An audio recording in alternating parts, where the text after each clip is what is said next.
Bonjour à tous, bienvenue sur Crypto Signal. Aujourd'hui, on va principalement se concentrer sur la semaine à venir. On est lundi, donc c'est quelque chose que d'habitude je fais le dimanche, mais hier j'ai plutôt préféré faire une vidéo en Elliott Wave. Donc aujourd'hui, on va se concentrer un petit peu sur les événements de la semaine à venir. Et puis les événements du jour, bien entendu. On va bien entendu, comme d'habitude, faire une analyse d'abord technique du Bitcoin. Ensuite, on ira voir les news, donc faire une analyse fondamentale. Et en dernier, on ira voir le sentiment, c'est-à-dire analyse order flow. Donc là, on regarde un petit peu le prix de Bitcoin et là, on est en 4 heures. Principalement, qu'est-ce qu'on peut voir? On a eu cette jolie poussée. Ici, pour l'instant, on corrige le long de cette traîne un petit peu qui sert un petit peu de résistance oblique. On a eu une petite déviation ici. Mais pour l'instant, pour moi, cette résistance est tout à fait valide. Donc du coup, on va bien surveiller que si jamais on casse cette résistance vers le haut, ça sera un signal, bien entendu, haussier. Les supports qu'on a sous les pieds, c'est celui-ci qui était matérialisé, qui en fait est la résistance horizontale de ce triangle bleu que vous voyez, triangle ascendant, dont vous avez ici les targets et les probabilités. Donc retester encore une fois ce point-là ne serait pas en soi déconnant.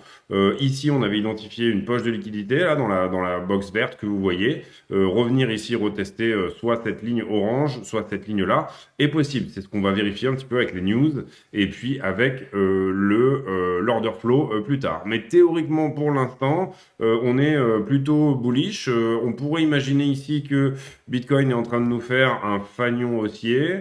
Si on se prend par exemple quelque part par là et qu'on attend la troisième touche ici sur ce fanion et la cassure éventuellement. En général, les fanions haussiers sont plutôt symétriques, un peu plus symétriques que ça peut-être. Voilà, quelque chose comme ça. Pourquoi pas? À ce moment-là, on aurait la target qui serait en haut du mât.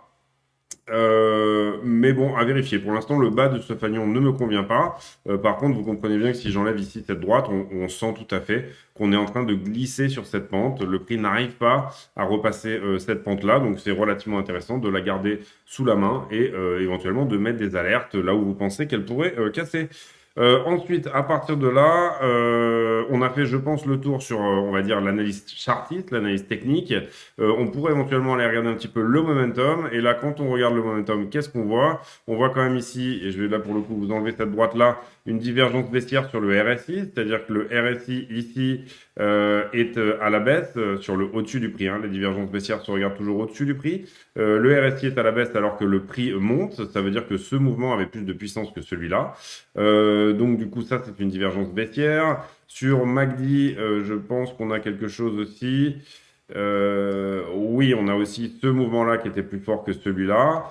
Ici, on le voit aussi sur le Market Cipher, le VMC, qui nous dit que là, il y avait un point de vente et sur le stochastique où il n'y a pas de divergence baissière, mais on a quand même largement corrigé. Et ici, on a Williams qui est sorti de son état de stupidité là ici en haut et qui nous a fait un joli aller-retour pour aller en enfoncement. Qui là a fait un retour ici dans la zone du milieu, mais c'est peut-être un fake-out. Il pourrait éventuellement ici revenir en zone d'enfoncement pendant un petit moment. Donc pour l'instant, au niveau momentum, ça appelle plutôt à la latéralisation ou à la baisse. Bon, c'est pas ça qui veut dire que ça va être le cas. Mais voilà, pour le moment, voilà. Qu'est-ce qui se passe sur les marchés financiers? Donc du coup, ici, on pivote un petit peu sur les marchés dans leur ensemble. Et bien, dans l'ensemble, une journée pour le pétrole plutôt bullish. Si on se met ici en daily, on est sur une journée où le pétrole a un petit peu pris aujourd'hui. Vous voyez qu'on a fait ici entre de 102 dollars au plus haut de la journée à 108, donc plus 10% au plus haut de la journée pour le pétrole. Là, on est en train de corriger un petit peu. Ici, maintenant, 2% sur la journée. Et puis, le blé, on va commencer par les commodités. Le blé qui prend lui aussi 2%. Je pense que c'est fondamentalement sur fond de narration de la guerre en Ukraine, bien entendu, que le pétrole, ici augmente et le blé également. Bon, il faut savoir qu'il y a en ce moment, bien entendu, un marché de crise des commodités un petit peu, donc un marché un petit peu inflationniste sur les matières premières en raison de la narration de guerre en Ukraine. À partir de là, par contre, les US Tech, le Nasdaq 100, ce qu'on appelle le Nasdaq 100, c'est les 100 plus grosses actions technologiques américaines qui nous fait une jolie journée, plus 2%. Donc ça, c'est plutôt bien. Le Nasdaq en soi, qui lui est plutôt en train de corriger. Et voilà. Pourquoi l'US Texan nous fait une jolie journée? Je pense que c'est principalement dû à Twitter qui a pris plus de 25%. Pourquoi? Tout simplement parce que Elon Musk vient d'acheter 9% de Twitter, ce qui fait de Elon Musk le plus gros actionnaire de Bitcoin à l'instant T, devant Jack Dorsey même. Donc voilà, est-ce que Musk veut carrément prendre le contrôle de Twitter et en faire une plateforme un petit peu différente, ou est-ce qu'il a des idées pour Twitter? Certainement, puisqu'il achète quand même pour ici un bon gros bag d'actions Twitter. Donc ça, c'est dit. Du coup, je pense que le Dodge a dû prendre aussi un petit peu aujourd'hui. J'ai pas regardé, mais je pense que ça doit être le cas. Où il est notre ami le Dodge? Il est là. Eh ben non, moins 2% à l'instant T. Moins 2%. On a eu un petit pic là ici, un petit peu plus haut. On a eu un pic de plus 10.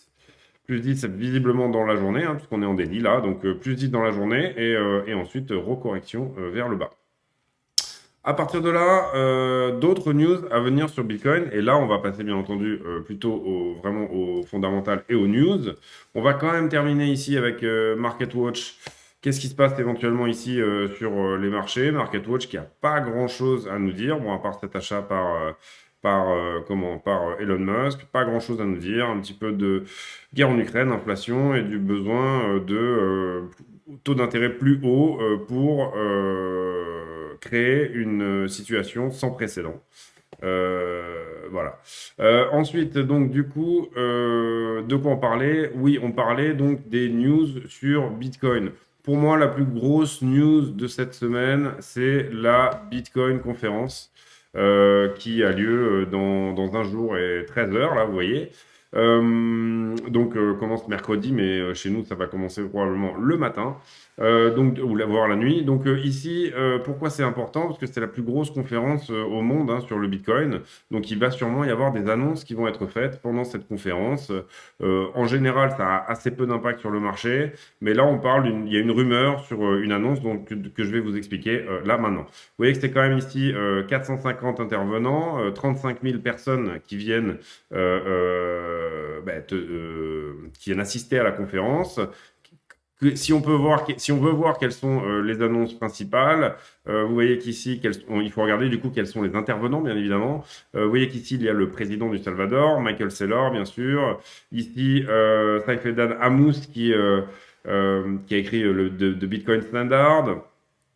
Pour les autres, je les connais pas tous, mais ici on a Cathy Wood qui a fondé ARK Investment, Pompliano qui est un analyste Bitcoin qui a beaucoup de followers, et moi celui qui m'intéresse ici c'est principalement Jack Mallers. Qui est Jack Mallers? Jack Mallers est le créateur, c'est quelqu'un qui est sur le marché depuis très longtemps, et c'est le créateur d'une application qui s'appelle Strike. Strike, qu'est-ce que c'est? En fait, c'est une application mobile qui permet comment dire, tout simplement, faire des paiements sur le réseau Lightning, donc en Bitcoin via votre mobile. Un petit peu sur le principe de pas mal de choses qui sont en train de se faire en ce moment, mais Jack Mallers a beaucoup d'avance sur les autres. Et ici, on peut voir que Jack Mallers nous donne pas mal d'indices sur ce qui va se passer, et notamment pas mal de vidéos qui sont autour de Steve Jobs. Et également, je vous enlève le son là du coup, et également de Apple. Donc du coup, c'est très important ici de comprendre sur le Twitter de Malheur qu'il va se passer probablement quelque chose et que probablement cette annonce va avoir lieu, ou alors il est possible que cette annonce ait lieu pendant la Bitcoin conférence. Donc Jack Mallers parle si je ne me trompe pas, le 6, donc le premier jour de la conférence, il a un keynote speech, donc c'est-à-dire c'est un speech sur lequel il va parler de Bitcoin, voilà. Et là, peut-être qu'il pourrait nous annoncer un partenariat avec Apple. Pourquoi c'est intéressant? Tout simplement parce qu'on a beaucoup d'appels du pied de Apple vers les cryptos dernièrement. On a vraiment beaucoup de petites choses qui se mettent en place. Apple qui devient compatible MetaMask, etc.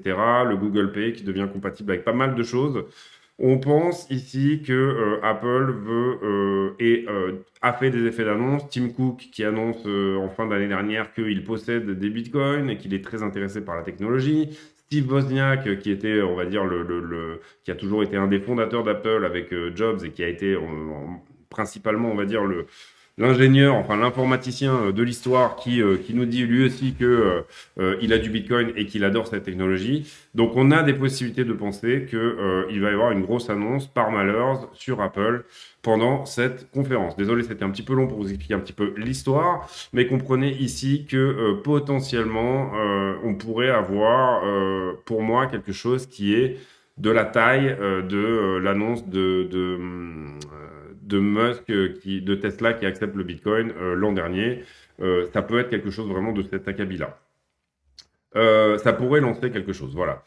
À partir de là, donc il va parler le 6 ou le 7, je vais peut-être aller regarder d'ailleurs quand est-ce que parle, puisque plutôt que de vous dire peut-être qu'il va parler le 6, peut-être qu'il va parler le 7, tout simplement on va aller voir quand est-ce qu'il parle. Hop, et bien là non, on ne peut pas. Peut-être si on a ici, alors je vais mettre en pause et je vais vous trouver l'info. Hop. Ok, donc excusez-moi pour cette petite coupure. Donc du coup, Jack Mallers qui va parler à 15h30 le 7. Donc chez nous, ça fera du 21h30 Eastern, enfin 15h30 Eastern Time, c'est 21h30 chez nous. Donc 21h30 jeudi, on aura probablement peut-être une info qui va sortir avec pas mal du lourd au niveau de Bitcoin. C'est une possibilité, encore une fois, c'est une rumeur. Rien n'a été confirmé. Ensuite, à partir de là, on a également, je pense, dans les intervenants intéressants, Cathy Wood et Michael Saylor. Michael Saylor va peut-être annoncer qu'il va racheter du Bitcoin, qui sait. Et là, du coup, je crois que ça se passe mercredi ou alors peut-être au début de la journée du 7 également. Ouais, je crois que c'était ça, début de la journée du 7.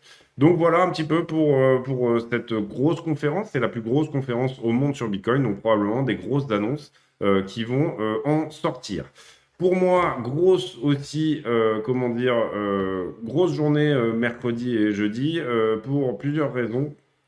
Et principalement, j'essaye de vous retrouver là le calendrier. Le calendrier, du coup, oui, bah, c'est sur MarketWatch, ici, voilà. Calendrier économique que je vous engage à aller voir de temps en temps sur MarketWatch, qui nous dit un petit peu quels sont les gros événements de la journée.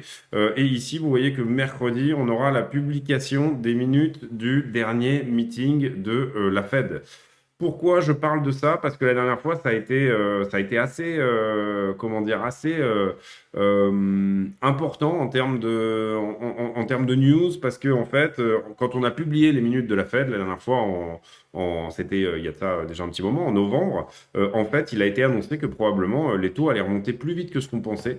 Et donc là, du coup, c'est ça qui a vraiment dumpé le marché, c'est la publication des minutes de la Fed. C'est-à-dire que à ce moment-là, par là, hein, en gros, c'était pas tout de suite, mais c'était par là, je pense que c'était autour du ouais, 4-5 novembre, par là, Bitcoin était en train de corriger, et d'un coup, il s'est mis vraiment à partir très fort, parce qu'on a eu les minutes de la Fed qui sont sorties. C'était un meeting qui avait lieu en décembre, donc le mois d'avant, je ne sais pas pourquoi, mais à chaque fois, les minutes mettent un mois à sortir. Qu'est-ce que c'est que les minutes? C'est tout simplement les retranscriptions écrites de tout ce qui s'est dit entre les intervenants, et quand les minutes ont été publiées, on s'est rendu compte qu'ils avaient beaucoup parlé de remonter les taux plus vite que prévu, et c'est-à-dire à partir de mars. Donc le marché a dû pricer assez rapidement cette nouvelle, et finalement ça a engendré une sorte de sell-off, c'est-à-dire qu'on a trop vendu sur cette nouvelle, le fait que les taux allaient remonter plus vite que prévu. On savait qu'ils allaient remonter, mais là, on nous a annoncé quelque chose de plus rapide. Donc du coup, le marché a un petit peu dégringolé en fonction de ça, en se disant, ah bah mince, c'est fini, l'argent gratuit, c'est terminé, etc. Donc voilà, donc j'en parle quand même aussi. Mercredi, on aura publication des minutes de la Fed. Alors là, je vais avoir du mal à vous trouver l'heure, mais si je crois que c'était écrit 14 heures, hein, si je ne me trompe pas. Attendez, on ne bouge pas. Voilà, 14 heures, donc c'est toujours Eastern Time, ET, vous voyez ici, Eastern Time, donc 14 heures Eastern Time, ça doit faire quelque chose comme 19 heures, je pense, chez nous. Hop, voilà, tac, tac. 20 heures ici en France, à la maison, à Mougins. Donc du coup, voilà, 20 heures chez nous, on aura cette publication des minutes, bon, le temps que les news sortent, etc. Peut-être que mercredi soir, il y aura des bonnes ou des mauvaises nouvelles. En l'occurrence, si ça vient de la Fed, on s'attend plutôt à des mauvaises nouvelles sur la publication des minutes. À chaque fois, Powell est très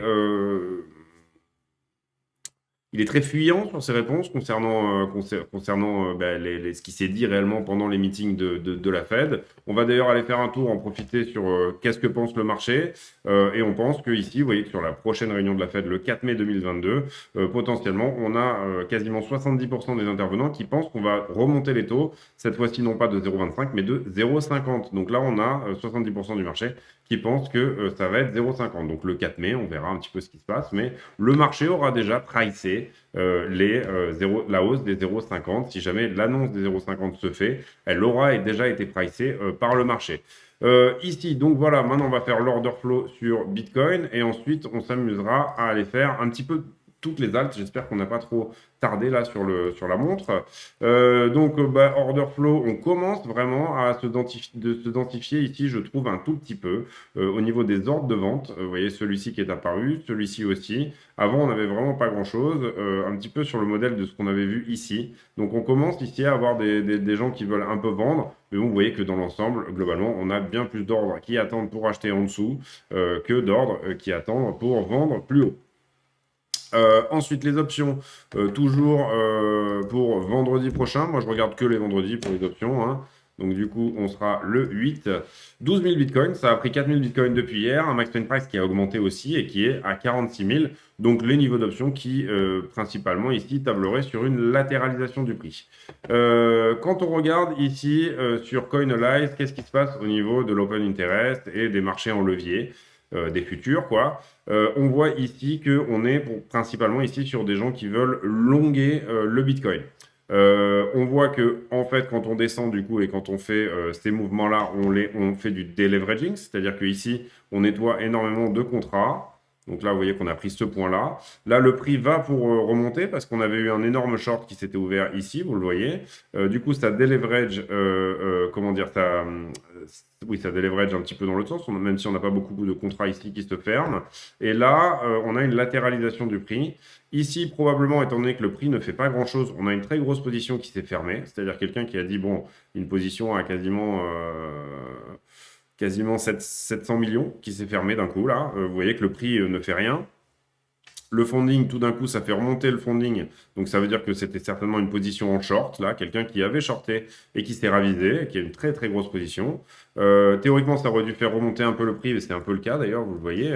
Puisque quand vous clôturez un short, vous faites vous créez un ordre d'achat, en fait, hein. Quand vous clôturez un gros short, vous faites un ordre d'achat. Un gros ou un petit short, c'est la même chose. Rappelez-vous le mécanisme du short. Le mécanisme du short, quand je clique sur l'application pour dire je short en levier, ça veut dire que j'emprunte un BTC en mettant un BTC en collatéral. Admettons que vous êtes en levier x2 par exemple. J'emprunte un BTC en mettant en levier un BTC en collatéral et en même temps je le vends. Je vends tout ça. Donc je vends 2 BTC que je n'ai pas acheté. C'est pour ça que ça s'appelle de la vente à découvert. Donc en fait en réalité j'emprunte même 2 BTC et j'ai du collatéral en face. À partir de là, le moment où je décide de clôturer mon short, qu'il soit gagnant ou perdant, je vais par le même clic où je clôture ma position, acheter un BTC au spot et le rendre à l'exchange auquel je l'ai emprunté. Donc c'est de la vente à découvert. Les mécanismes sont inversés. Si vous voulez, l'ordre chronologique normal est inversé. Donc vente à découvert, vous comprenez bien que quand vous clôturez une position short, vous achetez du BTC. Donc on voit le prix ici qui remonte suite à la fermeture de cette position. Vous le voyez ici, tac. Là, vous voyez qu'on était là et d'un coup, ça revient là. Et puis, à partir de là, on liquide pas grand-chose. Et ici, à l'instant T, même si le prix a diminué, vous voyez que le funding ici augmente énormément. Donc, on a ici des positions qui se construisent principalement en longue. Donc, on va prendre ce niveau-là comme un niveau en longue à prendre. Ici, on a une forte baisse du funding. Donc, on peut imaginer que à peu près par ici, il y avait un niveau de short ici à prendre, mais on va considérer qu'il a été pris. Et ici, le niveau de short précédent qu'on avait matérialisé ici, on va considérer qu'il a été pris ici, même si théoriquement, le stop loss devrait être légèrement au-dessus. Donc là, principalement, on n'a pas vraiment de direction pour le prix. Vous comprenez que à partir de là, on a déleveragé énormément, hein. Vous comprenez que sur cette diminution du prix ici, on est quand même passé de quasi 9 milliards d'open interest à un moment donné 7,36. Donc on a quand même liquidé du beau monde. Là, hier, 160 millions encore de personnes liquidées. Ici, on peut voir que au niveau de l'open interest, on a une perte un petit peu de l'intérêt des institutionnels en ce début de semaine, moins 2,94%. Je vérifie juste que c'est bien à jour. Pardon, excusez-moi, ça n'était pas à jour. Moins 1,25% pour aujourd'hui. Ici, ensuite, liquidation, bon, on l'a regardé un petit peu. Principalement des shorts qui sont liquidés là sur cette journée, sur les dernières 4 heures en tout cas. Si on regarde sur 24 heures, on voit que c'est principalement des longues. Donc, on a eu un petit rebond, je pense. Ici, et ça m'intéresse beaucoup, moi, ça c'est le bac de Grayscale. Grayscale qui est un peu l'éminence grise du Bitcoin, avec plus de 640 000 BTC. Et vous voyez qu'ici, le bac de Grayscale, et ça j'en avais parlé dans une vidéo dédiée, est petit à petit en train de diminuer. Pourquoi? Parce que Grayscale vend tout simplement, depuis ici le premier top, 1000 BTC par mois. Donc il faut que le marché puisse accepter cette vente de 1000 BTC par mois. C'est pas énorme, 1000 BTC, mais ça fait quand même de la pression baissière. Si à un moment donné, Grayscale décide de vendre plus, ça risque de rajouter encore plus à cette pression baissière, sachant que Grayscale a acheté autour de 14, entre 14 et 17 000. Ici, le premium de Grayscale que moi je regarde beaucoup, qui remonte un petit peu. Vous voyez qu'on a trouvé un plus bas ici sur la zone des moins 30%. Et en fait, le premium qui est un discount, qui là est en train de remonter un petit peu. On espère que ça va être le cas parce que ça, c'est pas très bon pour les institutionnels si jamais on reste avec un premium qui est un discount. Ici, tous les contrats futurs, c'est-à-dire, en fait, ça, c'est les options plus les perpétuels, donc les leviers, tout ensemble. Quel est le niveau d'intérêt à ce niveau-là? Là, vous voyez qu'on recommence à retrouver des niveaux un petit peu corrects après ce dip. On a une forte accélération de l'open interest. Et ça, c'est à la fois une bonne et une mauvaise chose. C'est plutôt une bonne chose. Et ici, les bitcoins sur les exchanges, vous voyez qu'on est sur une trend vraiment depuis mars 2022, tout à fait baissière là-dessus. Et puis, pendant ces 4 derniers jours, on a eu énormément de sorties des exchanges depuis juillet 2021. Là, vous voyez que ça sort énormément et on est toujours sur cette trend de sortie des bitcoins sur les exchanges, ce qui est plutôt une bonne chose puisque l'offre devient illiquide. Voilà, donc là, on a fait un point un petit peu CoinGlass. Ici, voilà, je voulais vous parler de ça aussi. Généralement, le mois d'avril est un mois très bullish pour Bitcoin, en principe, en tout cas sur le principe, sur les dernières statistiques. Vous voyez qu'ici, on a fait plus 50. Ici, quand on fait des corrections, elles sont relativement moindres, à savoir moins 1, moins 3.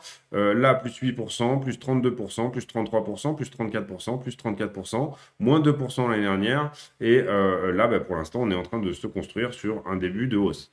Donc, juste pour vous montrer ici que le mois d'avril est quand même d'habitude, même si je ne crois pas tout à fait en la saisonnalité et je ne pense pas du tout que le marché soit le même que celui qu'il était en 2013, c'est-à-dire un marché principalement de traders et de retail, alors que là, maintenant, aujourd'hui, on est quand même sur quelque chose de beaucoup plus institutionnel. Donc, ça bouge différemment, on va dire, ça bouge de manière institutionnelle. Les signaux sont des signaux institutionnels. C'est pour ça qu'on regarde la Fed, les potentiels arbitrages d'un asset à l'autre, etc. Donc, je vous ai parlé de ça, je vous ai parlé de ça, je vous ai parlé de ça. Les minutes mercredi de la Fed. Le mois d'avril qui, en général, est plutôt bull. À partir de là, maintenant, on va aller faire donc, on a vu ici le sentiment. Je ne sais pas pourquoi j'ai ressauté sur les news, mais bon. Et ici, on peut faire un petit refresh sur iBlock pour éventuellement voir qu'est-ce que nous dit iBlock. C'est une émulation des grosses positions depuis les 3 derniers jours.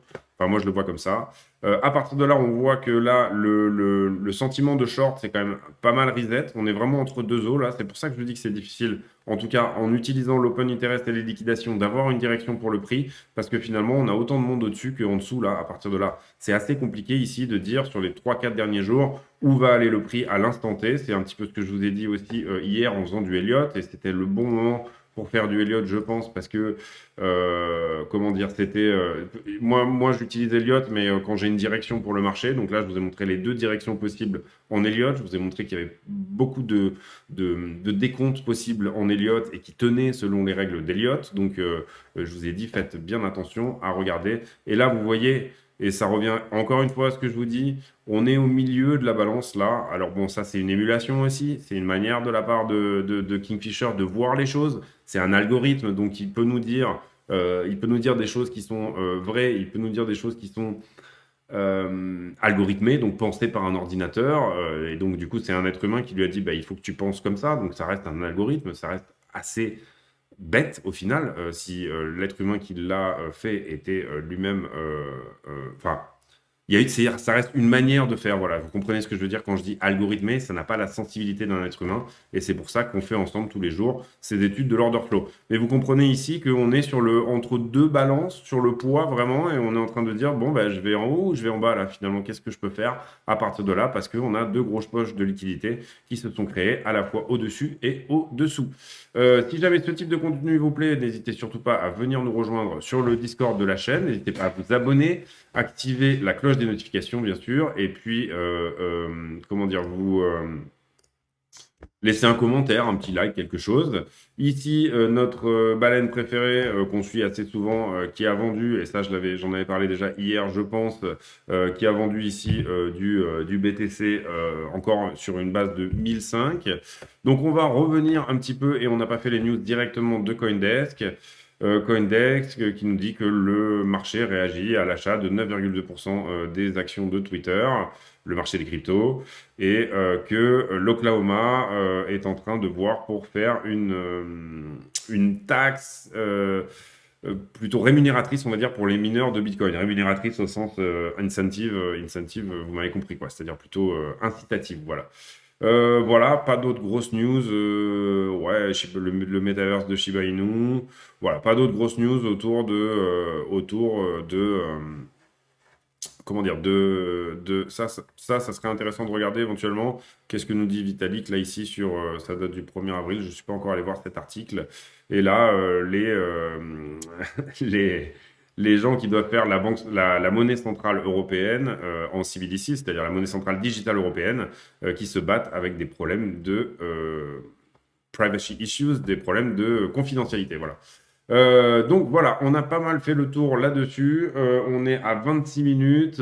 Bon, très rapidement, je vais vous montrer, moi, comment je procède en général pour faire du day trading ou scalping. Quand je veux prendre une position, je prends cette liste-là que j'ai partagée d'ailleurs sur notre Discord, qui est tout simplement tous les assets sur FTX qui sont en perte. Ça, c'est pour du trading, ça n'est pas pour de l'investissement. Encore une fois, c'est pour trader sur quelques jours, voire une journée, voire éventuellement quelques heures si vraiment vous identifiez un mouvement puissant. Ici, on est en 2 heures, donc on cherche des choses qui vont nous donner du signal pour un peu moins que la journée, hein. L'idée, c'est ça, c'est d'aller voir sur quelque chose qui potentiellement va durer peut-être 24 heures, peut-être 48 heures maximum, mais principalement va essayer de se positionner sur un peu moins que la journée. Moi, comment je fonctionne en général?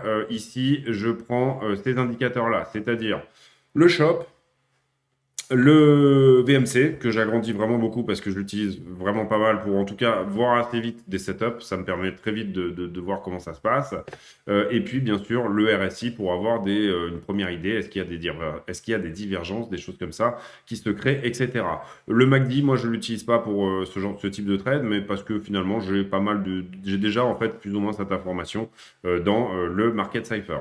Comment on comprend le Market Cypher? Je fais rapidement un point là-dessus. Le Market Cypher ici, c'est l'argent. Est-ce que l'argent rentre? La ligne verte que vous voyez là, ici, c'est l'argent. Est-ce qu'il rentre sur le projet ou est-ce qu'il en sort? C'est comme une sorte d'OBV un petit peu, mais euh, à, euh, agrégé sur le volume, voilà, pour faire très simple.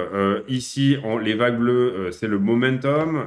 Elles ont chacune, et vous voyez qu'il y a du bleu clair ici, elles ont des vitesses différentes pour vous permettre de voir les crêtes plus rapidement. C'est-à-dire que là, vous voyez qu'il y a énormément de distance entre la crête et le... Donc, on ne pense pas que cette vague va être bientôt finie. Et ici, vous avez plus ou moins ce qui s'appelle des points d'achat et de vente. C'est-à-dire que là, le Cypher vous conseille, enfin, vous dit, attention, regarde. Simplement, c'est plutôt des points d'attention. Ce n'est pas des points d'achat ou de vente. Pour moi, comment je regarde le Cypher? Je regarde beaucoup les gros points, là, ici, par exemple, en surbrillance. Et je regarde beaucoup les divergences. Et les gros points, vous voyez que vous les retrouvez ici en bas aussi. Et pour moi, ça serait plutôt ça, vraiment, même les points de ah, peut-être qu'il faut acheter, regarde bien. Très puissant ici, vous voyez, divergence haussière, plus un point. Donc ça, c'est relativement puissant. Vous voyez que je pense que si on va sur le prix, ça nous avait donné plus ou moins un endroit, voilà, à 37 000 ici, où vous auriez pu prendre un joli trade jusqu'à 42. Bon, voilà. En tout cas, c'est pas toujours pile poil accurate, etc. Mais en 2 heures, ça vous donne déjà une bonne idée. Personnellement, moi, j'aime beaucoup quel type de situation. J'aime beaucoup, par exemple, sur le Cypher, puisqu'on va ici se baser que sur le Cypher. Les situations où vous voyez qu'ici, on a plutôt quand même des trends assez sur le money flow, des trends qui sont assez clairs. Je veux dire, on est souvent sur ce type de trend. Moi, j'aime bien rentrer aux 2 tiers de ce genre de position et j'aime bien rentrer ici quand la vague arrive en bas et qu'elle passe en haut. Si jamais en plus j'ai une divergence ici haussière, comme on avait là, hein, vous voyez la barre là qui se crée, plus un point d'achat, pour moi c'est super. Et si jamais ici le RSI stochastique, donc le RSI c'est ce que je suis en train de dessiner là, c'est cette vague, la ligne, on va dire, qui est bleue, qui est en haut. Si jamais le RSI est bien bas, je dirais en dessous des 25, là pour moi c'est un bon point d'achat sur le Cypher. Vous ne pouvez pas trader uniquement avec un indicateur. Il est évident que tout ça doit se mettre j'ai un peu de mal aujourd'hui avec le vocabulaire, mais tout ça doit se mettre en alignement avec le fondamental et l'order flow. Si vous avez, par exemple sur BTC, si vous avez des bonnes nouvelles sur l'order flow, par exemple sur, je sais pas, vous allez sur Glassnode, vous voyez qu'il y a une jolie accumulation sur tel ou tel coin, etc. Tout ça se fait, ça n'est pas juste, je vais regarder un indicateur, ah bah oui, je rentre. Pour moi, personnellement, je ne trade pas comme ça. Même en daily, même je regarde toujours un petit peu, au moins, je vais aller voir les news de la journée, je vais aller voir sur les marchés comment ça se passe, je vais aller voir est-ce que là, potentiellement, on est sur un moment où il pourrait y avoir une bonne ou une mauvaise news sur tel ou tel asset. J'utilise aussi le fondamental pour faire du day trading. À partir de là, donc je vous ai expliqué, pour moi, excellent point d'entrée. Là, par exemple, quand on aura fini cette vague ici en descente, à savoir quand elle s'arrête, hein, bien sûr, parce que parfois ça peut être assez long. Mais quand on aura fini cette vague ici en descente, pour moi, on est typiquement là en 2 heures. Hein, là, vous comprenez qu'on regarde le marché en 2 heures sur quelque chose qui va toucher à sa fin en termes de money flow. C'est-à-dire que l'argent, là, ici, pourrait commencer à re-rentrer. On attendra ici potentiellement d'avoir un peu plus de confirmation, c'est-à-dire que ici on fait bien une courbe qui revient vers le haut et que ici cette vague se termine bien, c'est-à-dire que vous devez avoir ici un point d'achat comme celui-ci et la crête ici de la vague qui vient toucher la crête du bas. Ici, vous voyez qu'ici, c'est le money flow aussi, mais simplifié, c'est-à-dire vous voyez qu'on est dans le rouge et il y aura un moment où on repassera dans le vert. Ça, c'est le money flow aussi. Le VMC est tout à fait gratuit. C'est en fait une copie du Market Cypher, mais qui est gratuite sur TradingView. À partir de là, j'aime bien, moi, quand le shop est bien chargé. C'est-à-dire, vous voyez ici, par exemple, on a latéralisé pendant un moment. Qu'est-ce que le shop? C'est un indice de potentielle volatilité. C'est-à-dire, c'est un indice qui dit, ça fait un moment qu'il ne s'est pas passé grand-chose. Donc, du coup, vous le voyez là, par exemple, ici, le shop est chargé pour moi. On est au-dessus de la barre. Et donc, du coup, ça veut dire, peut-être qu'il va se passer quelque chose. Si là, vous étiez passé en longue, ben, vous voyez, grosse bougie. Ici, c'est pareil, on a un shop qui est complètement déchargé, mais il remonte. Pendant la latéralisation, vous voyez en haut, pendant la latéralisation, il remonte. Là, il est chargé à bloc ici, et vous voyez qu'est-ce qu'on a? On a un énorme mouvement. Le shop ne vous dit pas dans quel sens va aller le prix. Le shop vous dit ton trade pourrait être hyper rapide. C'est-à-dire, là, effectivement, ton argent, tu peux faire une entrée-sortie très rapide, ce qui est relativement bien d'avoir, voilà, de ne pas attendre pendant 50 ans. Donc, moi, j'aime bien regarder le shop et j'aime bien qu'il soit bien chargé, mais vraiment bien chargé avant de rentrer. Là, par exemple, pour moi, il n'est pas encore suffisamment chargé. Donc, on pourrait continuer ici, par exemple, à corriger un petit peu ou à latéraliser. Et quand le shop sera bien chargé et qu'on aura toutes ces conditions réunies, avec en plus potentiellement une divergence haussière ou baissière, par exemple, sur le RSI, ça peut être, mais ça peut être sans. C'est juste pour moi une confirmation. Voilà, j'aime bien ce type de config. Comment je fais après à partir de là? J'ai ma liste de FTX, là je l'ai appelé scalping, ça pourrait être aussi des trading, tout dépend en fait. En fait, c'est tous les assets de FTX. Vous comprenez que si je me mets en 4 heures, j'aurai une config ici qui est différente. Là, en 4 heures, on est plutôt sur quelque chose où l'argent commence à sortir. Vous comprenez? Vous pouvez aussi aller regarder des confirmations sur différentes unités de temps. Là, par exemple, vous voyez qu'en 1 heure, ça me confirme plutôt ce que je voyais en 2 heures. Et ici, par exemple, en 1 heure, le shop, il était bien chargé il y a juste quelques temps.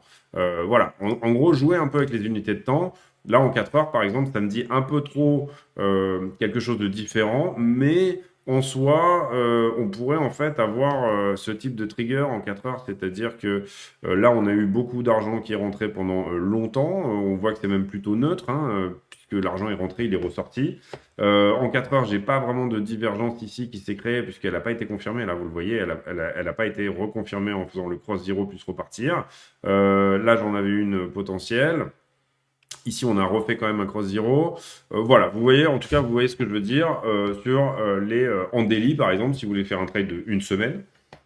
Vous voyez qu'ici, l'argent commence à rentrer. Quel était le bon point d'entrée d'ailleurs? On va regarder selon ma méthode, ce que je vous montrais tout à l'heure. C'est éventuellement, bah, là, on avait cette fameuse divergence. Ici, on avait un point d'achat, mais pour moi, j'aurais pas acheté parce que moi, le money flow était pas en train de redescendre. Vous voyez que j'aime bien quand le money flow redescend. Là, j'aurais pas acheté non plus le plus bas, juste en me basant sur le cipher, hein. Encore que là, ouais, peut-être ici, voilà, ici, en prenant un risque, j'aurais pu acheter là. C'est-à-dire que à ce point-là d'achat qu'on m'avait donné, ben, bon, ouais, on pouvait avoir... Non, mais même pas. J'aurais même pas... En tout cas, en basant sur le cipher, je pense que j'aurais même pas acheté là. Mais vous voyez ici qu'on est quand même presque dans ma configuration. C'est-à-dire que sur le cipher, on aurait imaginé à peu près ça, si on l'avait vu à peu près comme tel. Ici, on avait un point d'achat suite à une divergence haussière. Bon, là, ce qui me plaît pas, c'est que ce mouvement-là, là, ici, était moins fort que celui-là. Donc là, ça m'aurait peut-être pas beaucoup plu sur le cipher. Hein, je parle de day trader à partir de cet instant-là. En plus, le shop était pas très chargé là, donc c'était pas incroyable. Mais par contre, on avait un RSI qui était largement en survente. Donc ça, c'était peut-être quelque chose qui aurait pu me dire, ah bah tiens, c'est relativement intéressant. Ici, on a fait un aller-retour en stochastique du RSI. Le shop s'est pas chargé non plus incroyablement. Là, par exemple, ça aurait pu être un point d'entrée, puisque vous voyez que ici, il semblait qu'on était vraiment à la fin d'un mouvement. On avait ici pas de div sur le RSI. À la fin d'un mouvement, avec en plus un shop relatif. Parce qu'en daily, bien sûr, le shop est beaucoup plus long à se charger. Enfin, vous comprenez qu'en daily, avoir un shop chargé, c'est quelque chose qui prend, vous voyez, ici, il y a une semaine entre deux moments où le shop est chargé. Donc là, je vous parle plutôt pour du trade de cours, mais vous comprenez ici un peu l'idée. Là, par exemple, donc divergence baissière, stochastique un peu bas. Celui qui aurait fait abstraction du money flow aurait pu acheter ici ce dip et du shop. Moi, je ne l'aurais pas fait personnellement, en tout cas pas en basant sur le cipher. Le cipher, c'est ça, hein, c'est ce que je suis en train de regarder. Ici, on avait non plus, on n'était pas forcément pile sur... mais là, on avait une bonne config ici pour moi d'achat. C'est-à-dire que on était sur la fin d'un money flow qui sort. On faisait ici des points de... Vous voyez que le momentum ici se contracte, donc on sait qu'il va se passer quelque chose. En daily, le shop est suffisamment chargé, même si on n'a pas passé la bande. Le stochastique est relativement bas, c'est-à-dire à 21. Donc là, ici, on aurait pu rentrer ici un point d'achat en se basant sur le cipher. Néanmoins, l'idée ici, c'était, excusez-moi du coup pour cet aparté, mais de regarder ce qui se passe en 2 heures. Et du coup, après, je fais des barres espaces. Je fais des barres espaces pour passer en fait à la set d'après. Donc là, on est sur Ethereum. Ethereum, là, je vois qu'on est plutôt sur une config plutôt baissière sur Ethereum, en 2 heures, hein, je parle, hein, puisque on a ici des divergences. Là, vous le voyez, ici, le prix augmente, le RSI baisse. Vous avez des divergences baissières dans tous les sens sur comment dire, le cipher. Vous voyez que l'argent ici qui était rentré sur le projet est en train de descendre. Le shop était bien chargé là ici à ce moment-là. Là, il est en train de se décharger un petit peu, mais vous voyez qu'on est à peu près dans les mêmes niveaux de prix. Donc là, passer éventuellement un short sur Ethereum en allant voir, ben, est-ce que, bien sûr, il faut faire une analyse après un peu plus technique, c'est-à-dire regarder un peu les figures, etc. Et surtout, gérer son ratio. C'est-à-dire que si, par exemple, là, je rentre en short sur Ethereum, ben, où est-ce que je mets, pardon, où est-ce que je mets mon stop loss et où est-ce que je mets mon take profit pour avoir un ratio à minima de 2 pour 1. Donc ça, ça fait partie d'une autre, comment dire, potentiellement une autre intervention que je pourrais.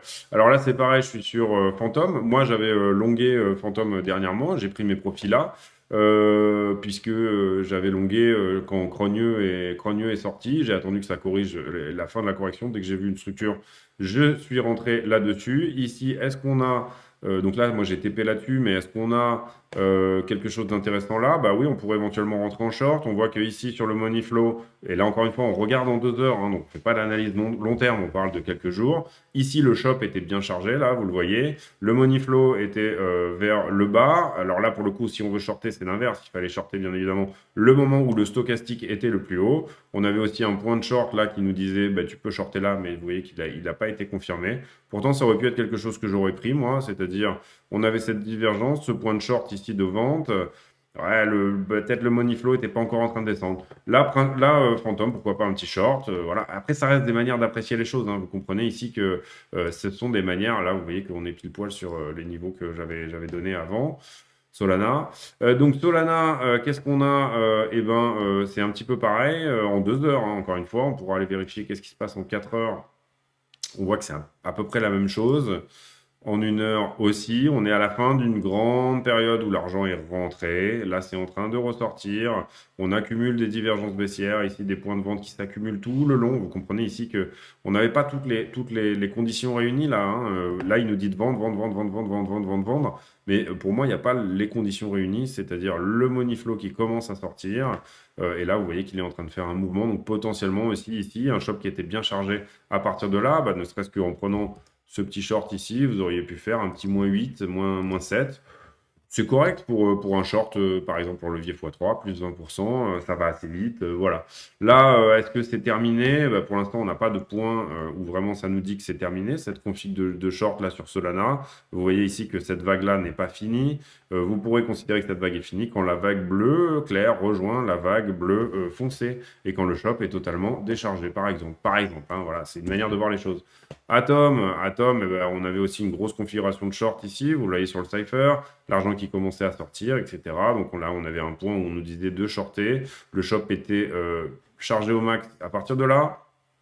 Donc là, ça veut dire, attention, un mouvement violent se prépare. Et là, on aurait fait un peu moins 6% aussi, éventuellement, sur la base de ce type de short-là. À partir de là, Luna, et ça me permet du coup de vous faire tout plein d'alt d'un coup, en fait. Vous voyez la divergence baissière ici en 2 heures aussi. Alors là, je suis que en 2 heures, je peux pas vous faire toutes les UT, mais ouais, en 4 heures, c'est un petit peu la même chose aussi. En daily, pareil, on accumule pas mal de signaux de vente, mais vous voyez qu'en daily, l'argent commence à peine à rentrer sur ce projet. Alors, est-ce que c'est une toute petite vague comme ça? Est-ce que ça va durer un peu plus longtemps? Le shop est, comment en 2 heures, le shop est bien chargé là sur Luna, donc potentiellement aussi un bon endroit là pour placer un short et essayer d'avoir, en tout cas, vous voyez une jolie divergence là ici. On va voir si elle y est toujours en 4 heures. En 4 heures, elle est là aussi, oui, avec en 4 heures, très bon point, le shop qui est au max. Il faudra aller regarder un peu plus en détail ici le money flow. Ouais, alors pour le coup, on pourrait attendre un petit peu, peut-être sur Luna, que le money flow soit vraiment à la descente. Cardano, hop, on va dézoomer un petit peu. Cardano, pareil, grosse rentrée d'argent ici, là, sur toute la semaine. Enfin, je pense qu'on parle d'une semaine, là, du coup. Ici, ça remonte un petit peu. Là, on voit qu'on avait une div baissière, un point de vente. Le shop n'était pas forcément super chargé. RSI ici en surachat, ben, on aurait pu prendre ici ce short, par exemple et faire un joli -10, c'est pas mal. Après, NIR,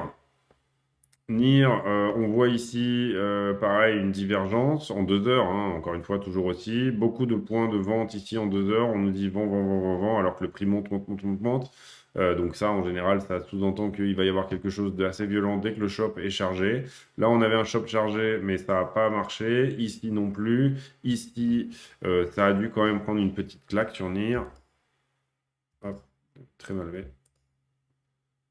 Voilà, moins de 6%. Donc voilà, vous voyez un petit peu l'idée. Donc je fais voilà, barre espace. Je regarde le point d'entrée vraiment qui est vraiment top. Là, on parle de Dodge. Vous voyez qu'on parlait d'Elon Musk tout à l'heure. Eh ben, il nous a fait une jolie liquidation dans les deux sens, c'est-à-dire bougie de ravalement direct. C'est-à-dire que hop, tac. C'est-à-dire que là, il nous a fait exactement la même bougie en 2 heures que ce qu'il avait fait précédemment. Est-ce qu'on a une div baissière? Oui. Est-ce qu'on a ici l'argent qui va commencer peut-être à sortir du projet? Il semblerait que peut-être, oui. On a des divs baissières ici aussi dans tous les sens. On aurait pu shorter éventuellement à ce point-là, mais on se serait fait prendre par cette bougie surprise. Même si le shop n'était pas super chargé. Ici, sur ce point-là, on aurait pu shorter aussi éventuellement. Là, sur le DOT, grosse div baissière, là, ici. Vous voyez, point de vente aussi, potentiellement à la fin d'un mouvement en 2 heures. Ici, le shop qui s'était bien déchargé, qui est bien remonté. Donc là, à ce moment-là, on aurait pu placer éventuellement un short ici et qui serait toujours éventuellement en train de courir ici. Voilà, avec peut-être en se disant qu'on prendrait -10 aussi. Alors, pour placer, après, bien sûr, la principale question étant où est-ce que je mets mon stop et où est-ce que je mets mon take profit, bien évidemment. Alors moi, ce que j'aime bien faire sur les scalps ou sur ce type de figure relativement simple, vous comprenez qu'on ne va pas chercher ici forcément des dizaines de pourcents. Alors, pardon, excusez-moi, on va prendre plutôt celui-là. Tac. Donc, je disais un point d'entrée là. Moi, je vais surtout venir chercher un ratio. Et je vais surtout venir chercher, par exemple, des ratios de 2 pour 1. Là, en l'occurrence, je ne pense pas ici à que, comment dire, euh, là, c'est Dot, voilà. Je ne pense pas que Dot va corriger tant que ça. Je vais aller chercher ici quelques pourcents, vous voyez. Donc l'idée, c'est, par exemple, peut-être 6 ou 7%. Est-ce qu'on va, par exemple, déjà, la première question que vous devez vous poser, c'est est-ce qu'on va faire un nouveau plus bas, là, ici, sur ce mouvement-là? C'est-à-dire, est-ce que, en fait, BTC va venir rechercher les 44,5? C'est un peu ça la question, en fait, de fond. Si vous tradez grâce et avec BTC, moi, c'est ce que je fais très, très souvent, surtout sur des périodes comme en ce moment. Est-ce que BTC va retoucher les 44,5? Ça, c'est une première question. Là, vous allez chercher quand même un gros trade à moins de 10%, mais pourquoi pas? Si vous êtes convaincu que BTC va aller chercher ici, dans un avenir proche, les 44,5, puisque vous comprenez que ça correspond à la structure de BTC. Hein. Si je vais voir ici BTC, vous avez à peu près la même figure, et ici, on est au 44,5. Vous comprenez qu'on est en 2 heures, là, donc c'est exactement ce qu'il est en train de se... Et j'étais sur quoi? Sur Dot. C'est exactement ça la question. Donc, vous établissez un scénario où que va faire BTC, ou alors vous savez, vous êtes au courant d'une news sur Polkadot, ça peut être aussi ça. Vous pouvez trader totalement, pas forcément que avec BTC, mais aussi sur Polkadot. Là, vous rentrez quand le shop est chargé. Alors, vous pourriez attendre qu'il soit chargé même encore plus. Le shop, pour moi, c'est simplement un truc en plus. Voilà. C'est juste simplement, ça va aller vite pour récupérer ma mise. Là, vous avez votre point. Ici, vous avez votre divergence. Donc, vous vous dites, OK, ben, moi, je pense que sur une base de ce que va faire BTC, si je pense par exemple que BTC va corriger, et plus cette alt qui me donne une jolie volatilité, beaucoup de pourcentage, en fait, c'est ça que vous allez rechercher sur un trade, sur une alt, c'est beaucoup de pourcentage. Beaucoup de pourcentage de volatilité. Donc, principalement, très souvent, vous allez aller chercher dans les trucs qui ont le plus corrigé dans les dernières 24 heures. Vous pourrez aussi, par exemple, là, on voit le Spell, par exemple, qui offre une jolie volatilité. Donc c'est celui-ci. Ici, il y a de la volatilité, quoi. C'est bien, on voit que ça bouge vite, ça bouge bien, ça va faire beaucoup de pourcents sur un petit mouvement. Donc ça, c'est intéressant. En trade, c'est relativement intéressant.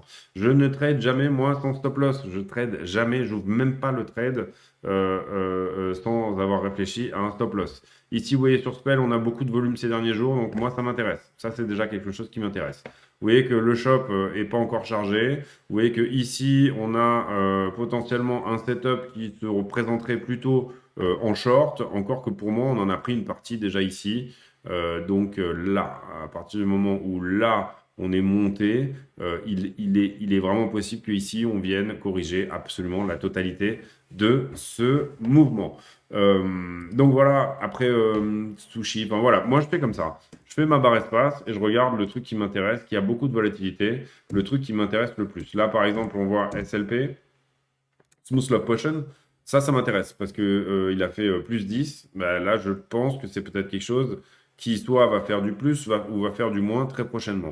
Là, le shop est déchargé, hein, donc à l'instant T, en fait, finalement, ça m'intéresse pas. Voilà. Vous voyez ce que je veux dire? Vous regardez les conditions, vous avez une routine et vous regardez toujours les mêmes conditions. Ici, on voit quoi? On voit, est-ce que c'est vraiment de la divergence? Non, pas vraiment. Non, Stellar, ça m'intéresse pas. Chromia, on a ici une div ici, là en 2 heures. Donc vous allez vérifier après sur des différentes time frames. Bon là j'étais en 4 heures, mais c'est pas grave. Vous avez la même en 2 heures. L'argent qui est bien sorti. Là ici, pour moi, ça serait peut-être plutôt quelque chose qui pourrait éventuellement être longué, encore que si on va en 1 heure. L'argent commence à sortir, le stochastique n'est pas vraiment à un bon endroit, donc non. Moi, j'aime bien voilà, suivre mes trades, c'est-à-dire être dans un endroit où j'investis ici à un moment et où je suis mon trade du début à la fin. ICP, on regarde. ICP, qu'est-ce que ça me dit? On est sur une entrée d'argent ici en 2 heures. En 4 heures, l'argent va commencer à sortir. Pas mal de volume là ces derniers temps. Donc ça, c'est pas mal aussi. Ici, on a de la div... non, même pas forcément de la div baissière, parce que là, le prix n'est pas vraiment à l'augmentation. Peut-être un petit peu ici, entre ce point-là et celui-là. Donc petit, ici, on nous dit que ça va peut-être latéraliser un petit peu. Pas vraiment de point de vente énorme sur le cipher. Le shop n'est pas chargé. Ça m'intéresse pas. L'indice des altes, intéressant à regarder, bah, tout simplement pour voir un petit peu la tendance. Ici, vous voyez qu'on a un prix qui latéralise, un RSI qui diminue, donc on peut s'imaginer que il y a eu beaucoup d'achats ces derniers temps, donc ça va ici latéraliser un petit peu ou corriger. Ça pourrait être quelque chose d'intéressant. Ici, sur le Cypher, est-ce qu'on a vraiment une tendance nette de diminution des entrées d'argent? Pas vraiment, donc ça m'intéresse pas non plus. Vous voyez ce que je veux dire? Vous faites un petit peu le tour comme ça. Et au bout d'un moment, vous allez tomber sur un asset qui va vous dire: ah ouais, mais peut-être. Donc du coup, ouais, mais peut-être. Là, vous allez attendre un petit peu. S'il y a suffisamment de pourcentage de volatilité, s'il y a suffisamment de choses qui peuvent vous intéresser. Là, par exemple, on prend le Lux. Et en fait, j'aurais dû faire cette deuxième vidéo dédiée pour le Discord, parce que c'est des questions qu'on me pose beaucoup sur le Discord. Là, je prends le Loops. Ici, divergence baissière aussi. Ici, pareil, l'argent commence à sortir. Très bon point ici, par exemple, pour même rentrer. On voit qu'on a vraiment fabriqué le M, là. Le M est en train de se valider littéralement. Donc voilà, on attendrait peut-être, on espérerait avoir un shop un peu plus chargé. On va aller regarder en 2 heures. En 2 heures, il était en train de se décharger. Le point ultime de vente était là. L'argent commençait à sortir du projet. Le stochastique était relativement haut. On aurait pu attendre qu'il monte plus et du coup, on aurait loupé le train. Donc du coup, ça aurait été un trade qu'on n'aurait probablement pas pris ici. Axie Infinity, ouais, il y a pas de tendance claire pour moi. Donc c'est quelque chose que j'aurais tendance à pas prendre tout de suite. C'est pas vraiment avoir une tendance claire, mais c'est vraiment avoir Mana, et ben Mana, c'est pareil pour moi. En 2 heures, il n'y a pas de tendance claire.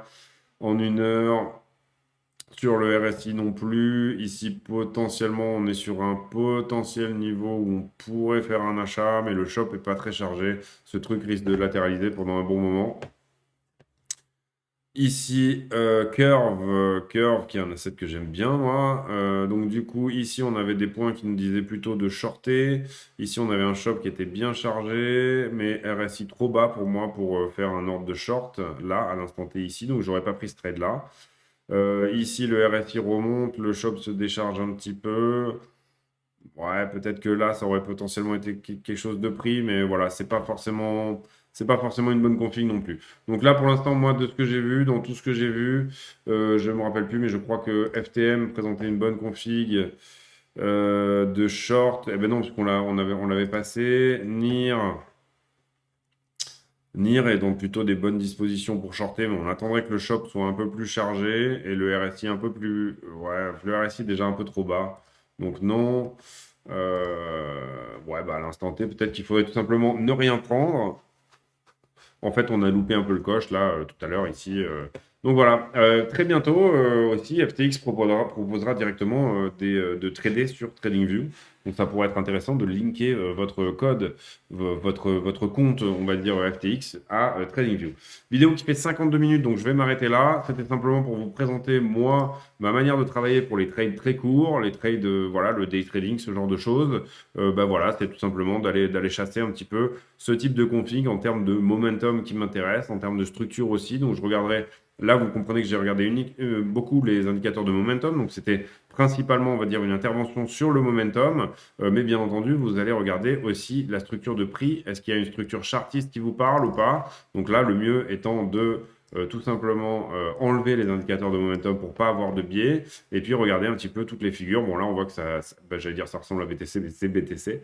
Donc du coup, voilà, arriver à un petit peu comprendre aussi au niveau, comment dire, graphisme et chartisme, ce que ça représente.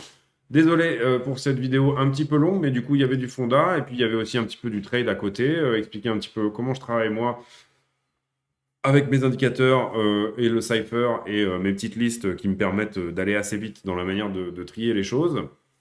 Tout ça n'est pas de l'investissement, vous l'aurez compris, tout ce que je vous ai montré à la fin de cette vidéo sur les 30 dernières minutes est bien sûr uniquement du trading. Donc du coup, ça n'a rien à voir avec tout ce que je vous présente habituellement sur les configs d'investissement, les alts d'investissement que je vous propose. Tout ça, c'est du 2 heures, donc c'est histoire de prendre des bouts de bougie, mais qui peuvent assez rapidement faire un effet boule de neige qui représente une avalanche puisque il y a une partie de votre capital que vous allouez au trading, une partie de votre capital que vous allouez à l'investissement. Moi, principalement, je suis à l'aise avec 30-70, c'est-à-dire 70% pour de l'investissement, 30% sur du trading. Et puis après, dans cette partie-là, vous avez une partie en cash et une partie qui est en trade en permanence et vous jouez un petit peu avec ça en fonction de la psychologie du moment. Il ne faut pas que votre trading vous influence sur votre investissement, au sens où c'est pas parce que vous allez vous dire je vais trader là-dessus, je vais shorter tel ou tel asset, que comme j'en ai en portefeuille, je vais aussi les vendre. C'est pas du tout l'idée. L'idée, c'est que votre portefeuille d'investissement, il doit prendre ses TP quand il doit les prendre, mais c'est pas parce que vous avez une vision sur une alt à l'instant T que vous allez forcément ça ne doit pas influencer votre investissement. En tout cas, pour moi, c'est le cas. Il y a une vraie barrière entre les deux. Et quand je regarde un truc que je short et que je me dis et que ça fonctionne, par exemple, je me dis ah ben merde, mon portefeuille d'investissement, il doit prendre une petite claque aussi. Mais ça, c'est pas grave, c'est pas la même idée. Mon portefeuille d'investissement, moi, je n'ai pas de stop loss sur mon portefeuille d'investissement. En tout cas, moi, je travaille comme ça. Vous pouvez très bien en mettre. Et ça serait une bonne chose que d'en mettre. C'est une très bonne chose aussi. Mais personnellement, moi, sur les cryptos, je ne mets pas de stop loss sur mon portefeuille d'investissement. Je mets que des TP. À partir de là, je pense que j'ai fait le tour. J'espère que cette vidéo vous a plu. Pour donner une direction de prix sur BTC à l'instant T, sincèrement, et c'est rare, je pense que c'est la première vidéo où je ne le fais pas, je ne peux pas vous dire où va aller le prix aujourd'hui parce que c'est très difficile de le dire. Cependant, on a une semaine avec des événements bearish, la Fed, et des événements bullish, la Bitcoin Conference. On va voir ce que vont nous donner les fondamentaux de ces deux côtés-là. On a l'impression que n'importe quel sens où ça liquiderait, de toute manière, ça amènerait à rendre les market makers contents. Donc ça, c'est une certitude aussi, c'est que là, on a à peu près autant de monde au-dessus qu'au-dessous. Et puis, on a l'impression que potentiellement, en Wyckoff, cette structure approche de la fin. C'est pas une certitude, mais quand la structure approche de la fin, quand on a le sentiment que c'est le cas, en général, ça veut dire un petit retour à l'eau. Avant de repartir. C'est-à-dire, ça veut dire on remet une dernière fois tout le monde un peu sous l'eau, quand on a l'impression que c'est fini, quand on a l'impression qu'on va sortir du tunnel, en fait, finalement, il reste le dernier big boss du niveau 5 qui apparaît et qui vous met une grosse tatane. Donc là, du coup, il faut comprendre que peut-être que là... moi, ça fait quelques jours que je le dis déjà, mais moi, et c'est pas pour être contre-tendance nécessairement ou quoi que ce soit, mais personnellement, moi, je suis à l'instant T plutôt baissier sur Bitcoin et les altcoins.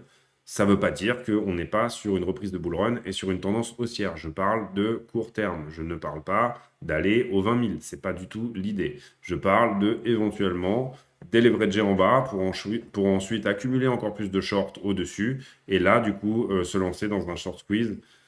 Sa maman qui va être vraiment énorme. Ça serait en tout cas pour moi une jolie config de rebond. Je préférerais ici qu'on nettoie un petit peu en bas avant de repartir. Désolé pour cette vidéo qui va quasiment faire 1 heure. J'espère qu'il y a encore une personne qui écoute encore cette vidéo à ce moment-là et qu'elle a bien prévu un rasoir pour se raser. Et voilà, parce que du coup c'était relativement long. Je vous souhaite à tous une excellente soirée. Et puis, si jamais vous avez suivi cette vidéo jusqu'à la fin, eh ben, mettez-moi en commentaire à la con, parce que j'aime bien les commentaires, j'aime bien que les gens mettent des commentaires complètement stupides à la fin des vidéos. Donc, du coup, mettez-moi en commentaire à la con. Est-ce que vous aimez bricoler? Est-ce que vous aimez, par exemple, construire des trucs et tout ça? Ou alors est-ce que vous êtes complètement allergique et complètement imperméable à ce genre de pratique qui consiste alors, je ne parle pas de construire un meuble Ikea, je parle de vraiment vous lancer dans des gros trucs de bricolage ou pas. Voilà, donc du coup, c'est tout pour moi aujourd'hui. C'était vraiment un commentaire à la con. Je vous souhaite une excellente soirée à tous et merci beaucoup. On est en dessous des 1 heure, j'ai quand même réussi à faire.